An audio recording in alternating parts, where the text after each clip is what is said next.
बिस्मिल्लाहिर्रहमानिर्रहीम। नाज़रीन अस्सलाम वालेकुम। पिछली वीडियो में मैंने क़ुव्वत मुदाफ़त यानी कि इम्यूनिटी के बारे में डिस्कस किया था।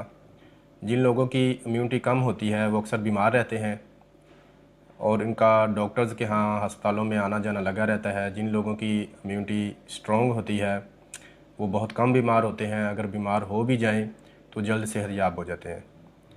तो आज की इस वीडियो में मैं इम्यूनिटी को बूस्ट करने के लिए कुछ खुराक और विटामिन के बारे में बताऊंगा, तो वीडियो लाजमी देखिएगा। वीडियो देखने से पहले अगर आपने मेरा चैनल सब्सक्राइब नहीं किया तो इसे सब्सक्राइब करें, साथ में बेल के आइकन को दबाएं ताकि मेरी हेल्थ से रिलेटेड वीडियोस जो हैं वो आपको मिलती रहें। तो नाज़रीन, इम्यूनिटी को स्ट्रॉन्ग करने के लिए हमारी खुराक में विटामिन की कमी नहीं होनी चाहिए। ख़ास तौर पर विटामिन सी जो है इसकी कमी नहीं होनी चाहिए। विटामिन सी जो है ये इम्यूनिटी को बूस्ट करता है। जिन फलों में विटामिन सी पाया जाता है उनका ज़्यादा इस्तेमाल किया करें, मसलन किन्नू, माल्टा, संतरा, अमरूद और लेमन वगैरह। जो लोग डाइट में विटामिन सी नहीं पूरा कर सकते या उनकी डाइट ऐसी है कि वो विटामिन सी पूरा नहीं होता उनका, तो वो विटामिन सी का सप्लीमेंट्स ले सकते हैं। बाज़ार में विटामिन सी के सप्लीमेंट्स इजीली अवेलेबल हैं, जैसे कि सी कॉन एक टैबलेट आती है, वो विटामिन सी की है, वो आप इस्तेमाल कर सकते हैं। तो इसके बाद है आयरन। आयरन भी इम्यून सिस्टम को बेहतर करने के लिए ज़रूरी है। इसके अच्छे सोर्स जो हैं आयरन के, वो बीफ है, मटन है, यानी कि छोटा गोश्त है, बड़ा गोश्त है। इसके अलावा दालों में भी, चिकन में, फ़िश में भी आयरन पाया जाता है, लेकिन जो अच्छा सोर्स है वो मटन और बीफ है। इसके अलावा आयरन की कमी को पूरा करने के लिए आप ऑर्गन मीट्स यानी कि कलेजी वगैरह, ये भी आयरन का अच्छा सोर्स है, इसको इस्तेमाल कर सकते हैं। आयरन की कमी से खून की कमी हो जाती है और खून की कमी होने से ओबियसली इम्यूनिटी जो है वो कमज़ोर होना शुरू हो जाती है। तो आपकी डाइट में आयरन से भरपूर ग़िज़ा का होना भी ज़रूरी है।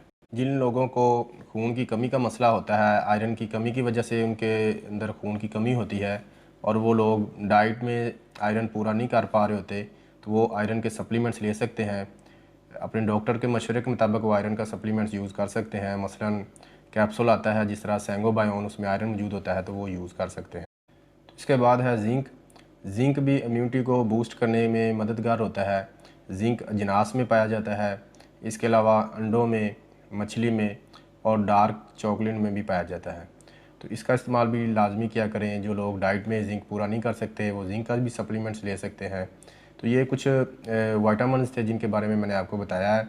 अगर आप अपनी डाइट से विटामिन्स नहीं पूरा कर सकते तो आप कोई भी अच्छा सप्लीमेंट्स मार्केट से ले सकते हैं। जिस तरह मैंने आपको पहले बताया कि विटामिन सी के लिए आप सी कॉन टैबलेट ले सकते हैं। इसके अलावा दूसरे विटामिन्स की कमी के लिए आप सर्बेक्स जेड की एक टैबलेट रोज़ाना ले सकते हैं। उसमें जिंक भी आ जाएगा, उसमें बी कम्प्लेक्स और दूसरे विटामिन्स भी साथ आ जाते हैं, वो आप यूज़ कर सकते हैं। इसके अलावा नट्स यानी कि खुश्क मेवाजात का इस्तेमाल भी बहुत मुफीद है। मसलन काजू, बादाम, पिस्ता, अखरोट वगैरह, इनके अंदर बहुत से विटामिन्स, मिनरल्स और एंटीऑक्सीडेंट्स मौजूद होते हैं। इनका इस्तेमाल क़ुव्वत मुदाफ़त को बढ़ाने के लिए बहुत ज़रूरी है। तो लिहाजा आप एक मुट्ठी भर नट्स जो हैं जिनमें काजू, बादाम, पिस्ता वगैरह, वो रोज़ाना यूज़ किया करें, वो काफ़ी फ़ायदा मंद है। इसके अलावा अगर जिस्म में नमकियात की कमी हो जाए तो उससे भी इम्यूनिटी कम हो जाती है। तो नमकियात की कमी को दूर करने के लिए आप ताज़ा फलों का रस जो है, ताज़ा फलों का जूस जो है वो इस्तेमाल किया करें। इसके अलावा सब्ज़ियों का जूस, जिस तरह खीरा है, टमाटर है, हरे पत्ते हैं, सलाद है, तो इनका जूस जो है वो नमकियात से भरपूर होता है, तो इनका इस्तेमाल किया करें। इसके अलावा लहसुन, अदरक, दारचीनी, काली मिर्च, हल्दी का इस्तेमाल भी इम्यूनिटी को बढ़ाने के लिए बहुत मुफीद है। दारचीनी, अदरक वगैरह जो है इनका आप, हल्दी है, इनका आप कहवा बनाकर भी इस्तेमाल कर सकते हैं। तो इसके साथ साथ आप ओलिव ऑयल जो है, जैतून का तेल, उसका 1 चम्मच रोज़ाना इस्तेमाल कर सकते हैं। अगर आपको शुगर का मर्ज़ नहीं है तो 1 चम्मच शहद जो है रोज़ाना, वो भी काफ़ी फ़ायदेमंद है इम्यूनिटी को बढ़ाने के लिए, तो उसका भी इस्तेमाल किया करें। तो नाज़रीन, इन चीज़ों के इस्तेमाल के साथ साथ पानी का इस्तेमाल भी ज़्यादा करें। 10 से 12 गिलास पानी जो है वो रोज़ाना पिएँ। कोशिश करें पानी ठंडा ना हो, नीम गर्म पिएँ या रूम टेम्परेचर वाला पानी इस्तेमाल किया करें। तो ये चीज़ें कुछ खाने पीने वाली थी जिनके इस्तेमाल से आप अपनी इम्यूनिटी को स्ट्रॉन्ग कर सकते हैं, बूस्ट कर सकते हैं। इम्यूनिटी स्ट्रॉन्ग होगी तो आप मुख्तलिफ़ बीमारियों से बच सकते हैं।